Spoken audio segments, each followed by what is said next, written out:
I'm Amanda Pearce, 32 years old, born and raised in Miami. My life revolves around gems and jewelry, just like my parents and grandparents did. Pearce Gems, our family's boutique jewelry store, sits pretty in Miami's fancy shopping district. It's not just a store, it's my whole world. Growing up, I spent more time in the workshop than I did in playgrounds. While other kids were learning to ride bikes, I was learning to cut stones. My dad would sit me on his lap, his big, calloused hands guiding my smaller ones as we worked on a piece together. "Remember, Mandy," he'd say, his voice gruff but kind. "It's not just about making something pretty. It's about creating something that tells a story. Our family has a secret. No, we're not secretly royalty or anything like that. It's a technique for processing gems that makes them shine like nothing you've ever seen. This secret's been passed down for 3 generations, and it's what makes Pearce Gems special. Guard this secret with your life, Amanda," my dad told me on my 21st birthday. "It's not just our past, it's our future." And I did. I guarded it fiercely. It was my responsibility, my burden, and my ticket to success in a world that often didn't take a young woman seriously. Pearce Gems wasn't just successful, it was thriving. We had a loyal clientele who appreciated the unique brilliance of our pieces. Other jewelers tried to figure out our secret, but none came close. The Gemstone Society's annual gala was always a glitzy affair, but that year, it felt different. Maybe it was the champagne, or maybe it was the way my new emerald dress hugged my curves, but I felt electric that night.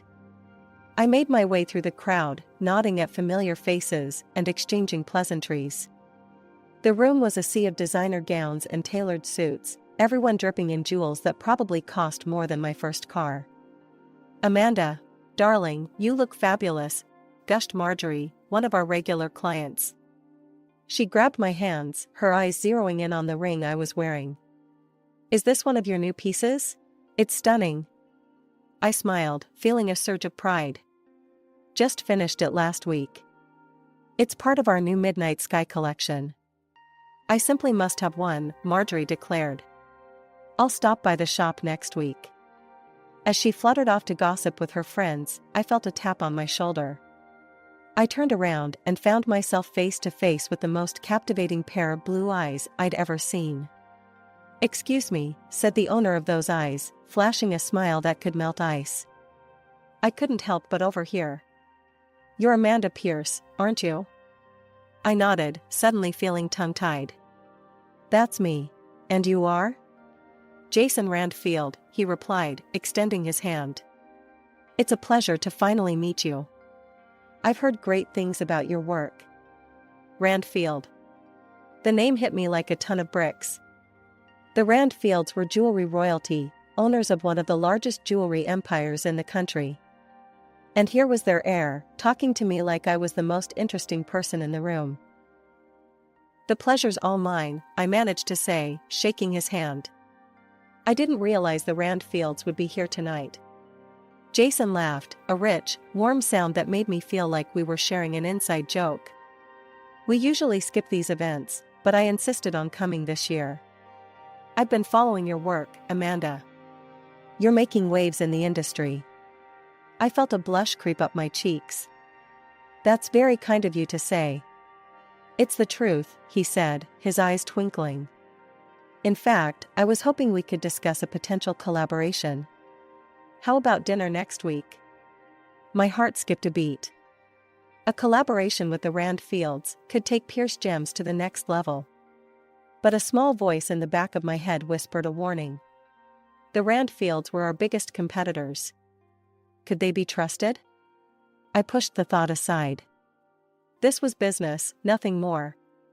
"Dinner sounds great," I heard myself say. Jason's smile widened. "Excellent. I'll have my assistant set it up." He glanced over my shoulder and frowned slightly. "I'm afraid I have to mingle, but I'm looking forward to our dinner, Amanda." As he walked away, I felt like I was floating. Jason Randfield had sought me out. Me, Amanda Pearce, the girl who spent more time with gems than people. The rest of the night passed in a blur. I danced, I laughed, I networked. But my mind kept drifting back to those blue eyes and that dazzling smile. Jason had chosen a trendy restaurant in South Beach, the kind of place where the who's who of Miami came to see and be seen. As I walked in, I spotted him immediately, looking impossibly handsome in a tailored suit. He stood up as I approached, his eyes lighting up. "Amanda," he said, taking my hand. "You look stunning." I felt a flutter in my stomach, but pushed it down. "Thank you, Jason. You clean up pretty well yourself." As we sipped our wine, the conversation flowed easily. We talked about our shared passion for jewelry, swapping stories about difficult clients and challenging designs. I found myself relaxing, drawn in by Jason's wit and charm. "So," I said, as our main courses arrived. "You mentioned a potential collaboration at the gala. What did you have in mind?" Jason leaned forward, his eyes sparkling with excitement. "I've been following your work for a while now, Amanda. The way you bring out the brilliance in gems, it's unlike anything I've seen before. I think a partnership between Pearce Gems and Randfield Jewelry could revolutionize the industry." I raised an eyebrow. "That's a bold statement. How exactly would this partnership work?" "We have the resources and the reach," Jason explained. "You have the skill and the innovation. Together, we could create a line that combines the best of both our worlds." It sounded tempting, I had to admit. But years of protecting our family secret made me cautious. "And what about our individual techniques? Our trade secrets?" Jason held up his hands. "Those would remain separate, of course. This would be about combining our strengths, not revealing our secrets." I nodded slowly, turning the idea over in my mind. "It's an interesting proposition. I'd need to think about it, discuss it with my team." "Of course," Jason said, his smile understanding. "Take all the time you need. I'm not going anywhere." As dinner progressed, our conversation drifted from business to more personal topics. Jason told me about growing up in the shadow of the Randfield Empire, the pressure to live up to his family name. I found myself opening up about my own experiences, the weight of carrying on the Pearce legacy. Before I knew it, we were seeing each other regularly. Jason swept me off my feet with grand gestures and intimate moments. One weekend, he surprised me with a spontaneous trip to the Bahamas. "Pack a bag," he said, showing up at my door with a mischievous grin. "We're going on an adventure." I hesitated, thinking about the orders I needed to fill. "Jason, I can't just leave. I have work." He silenced me with a kiss. "The work will be there when you get back." "When's the last time you took a break, Amanda?" I couldn't remember, and that realization made me pause. Maybe he was right. Maybe I did need a break. The Bahamas were like a dream. We spent our days lounging on pristine beaches, snorkeling in crystal clear waters, and our nights dancing under the stars. It was intoxicating, being the center of Jason's attention. Back in Miami, our relationship continued to blossom. Jason would surprise me with rare orchids flown in from Thailand, their delicate petals reminding me of his thoughtfulness. We'd spend evenings at fancy restaurants or quiet nights in, talking for hours about everything and nothing. But it wasn't all smooth sailing. The first time Jason took me to meet his parents, I felt like I'd stepped into a lion's den. Vivian Randfield, Jason's mother, looked me up and down with barely concealed disdain. "So, you're the little jeweler Jason's been spending so much time with," she said, her voice dripping with false sweetness.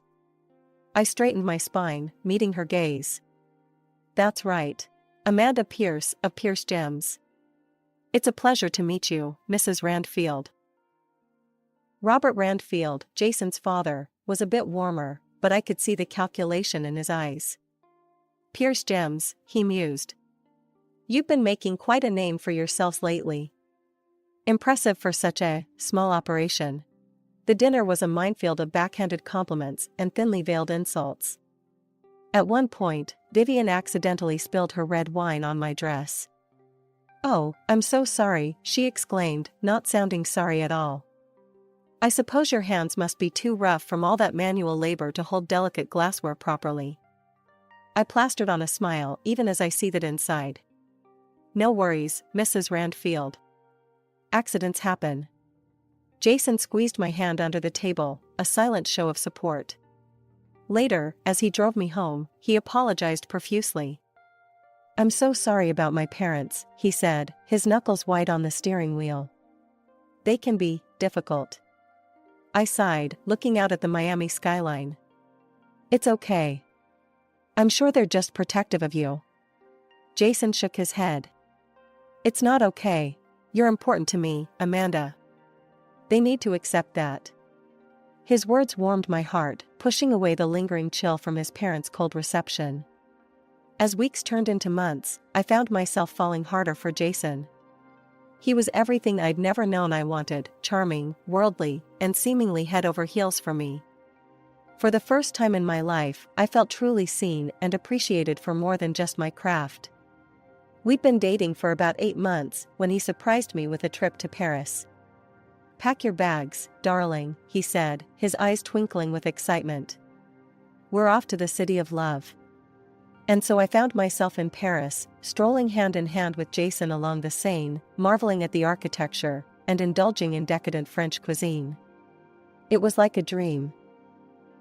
On our last night in Paris, Jason took me to dinner at a Michelin-starred restaurant with a view of the Eiffel Tower. As we finished our dessert, he suddenly looked nervous. Amanda, he said, reaching across the table to take my hand. These past months have been the happiest of my life. I can't imagine my life without you. He stood up, and to my shock, got down on one knee beside our table. The other diners gasped and turned to watch. Amanda Pearce, Jason said, pulling out a small velvet box. Will you marry me? I stared at the ring in shock.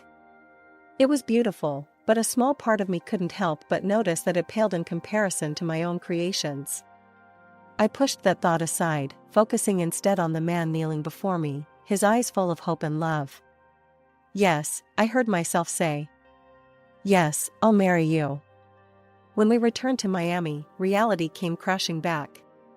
Jason's parents insisted on throwing us an engagement party, and I found myself thrust into a world of high society that I'd only ever observed from the outside.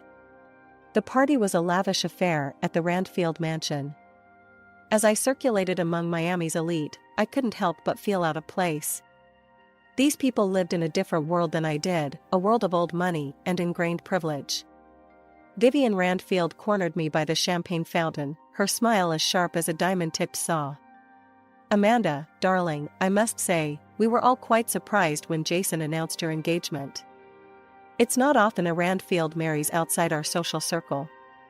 Before I could respond, Jason appeared at my side, placing a protective arm around my waist. Mother, I hope you're not giving Amanda a hard time. Vivian's smile didn't reach her eyes. Of course not, darling. I was just welcoming Amanda to the family. Later that night, as Jason and I slow danced under the crystal chandeliers, he leaned in close. I have an idea, he whispered. Why don't you make a special piece for my mother? As a peace offering. Show her what you can do. I hesitated. The Pearce family secret wasn't something I shared lightly, even with my fiancé. But maybe Jason was right. Maybe this could be a way to bridge the gap between our two worlds. The weeks following our engagement were a whirlwind of wedding planning. I threw myself into creating the perfect necklace for Vivian, hoping it would be the olive branch that could finally win her over. I spent countless hours in my workshop, pouring my heart and soul into the piece. I used rare pink diamonds and a flawless blue sapphire from my father's private collection. It was to be my masterpiece, a testament to my skill and the Pearce family secret. One evening, as I was putting the finishing touches on the clasp, Jason stopped by the workshop. His eyes widened. Amanda, it's incredible. I've never seen anything like it. I felt a surge of pride. Do you think your mother will like it?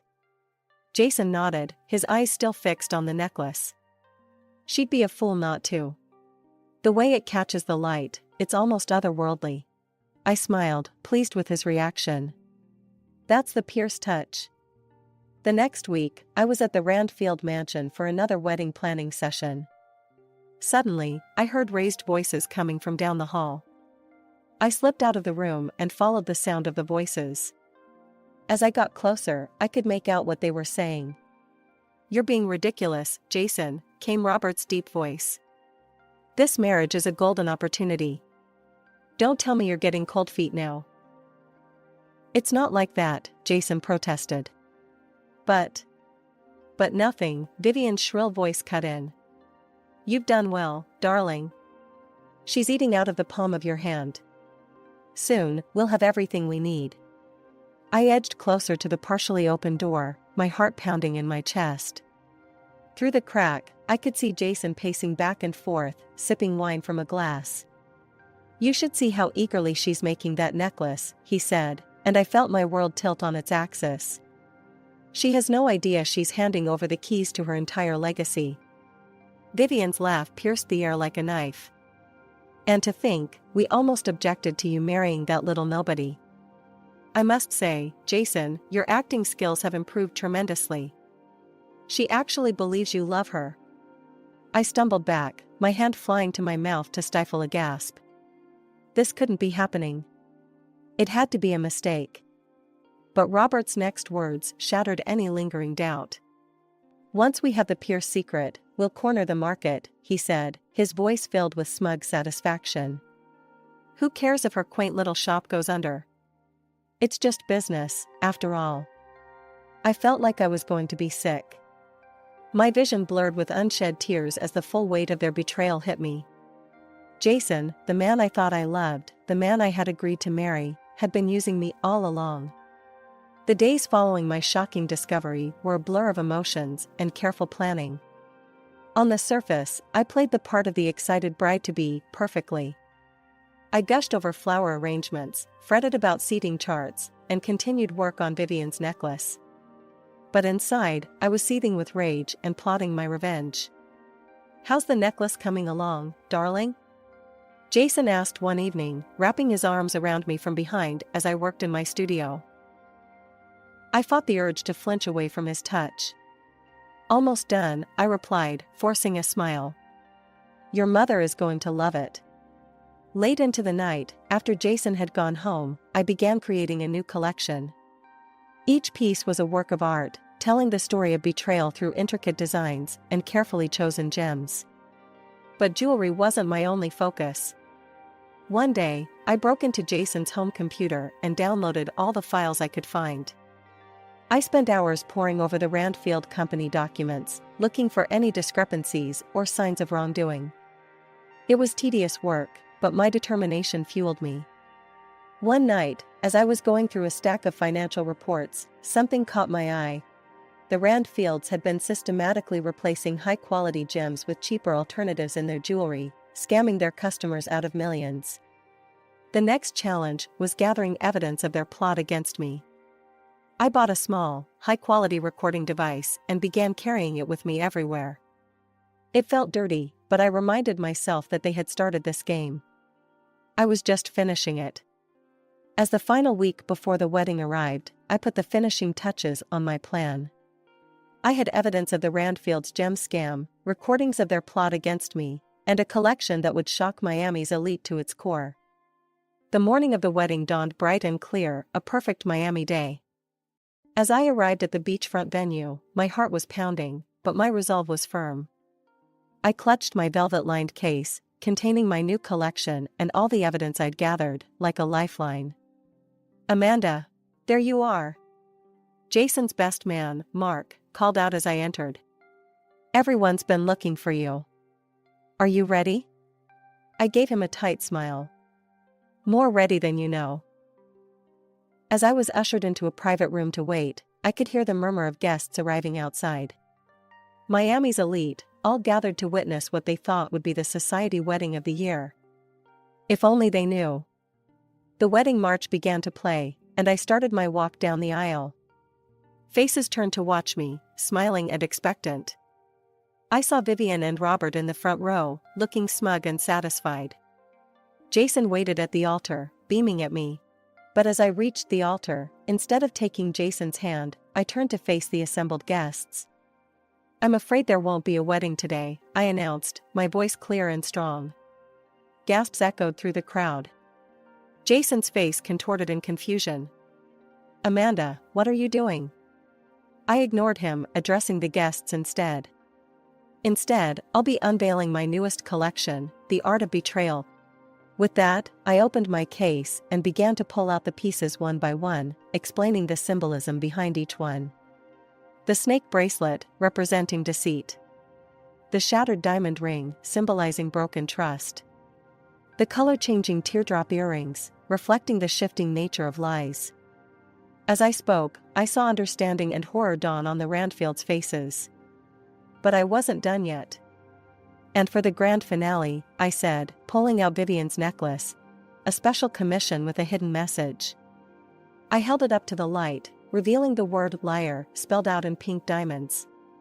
The crowd gasped again, this time in a mix of shock and admiration. "Amanda, stop this nonsense right now," Robert Randfield bellowed, his face red with anger. But I was beyond stopping. I pulled out the documents I'd gathered, the recordings I'd made. "The Randfields aren't just liars in love," I announced. "They're liars in business too." I proceeded to lay out the evidence of their gem scam, playing recordings of their plot against me and Pearce Gems. With each revelation, the crowd's murmurs grew louder, shocked faces turning to the Randfields for explanation. "This is preposterous," Vivian shrieked, but her voice was shaking. As security began to escort the sputtering Randfields out, I addressed the crowd one final time. "I stand before you not as a bride, but as a businesswoman protecting her legacy. Pearce Gems will continue to create beauty and brilliance, without compromising our integrity." The aftermath was chaos. Reporters who had come to cover a society wedding found themselves with a much bigger story. Photos of my triumphant face and stunning jewelry splashed across social media and magazines worldwide. In the days following what the press dubbed the wedding that wasn't, my life became a whirlwind of interviews, legal meetings, and damage control. The story had exploded beyond Miami, capturing national attention. My phone rang nonstop with calls from reporters, industry insiders, and even a few Hollywood producers interested in my story. I sat in my workshop, surrounded by half-finished pieces and stacks of newspapers, all featuring my face on the front page.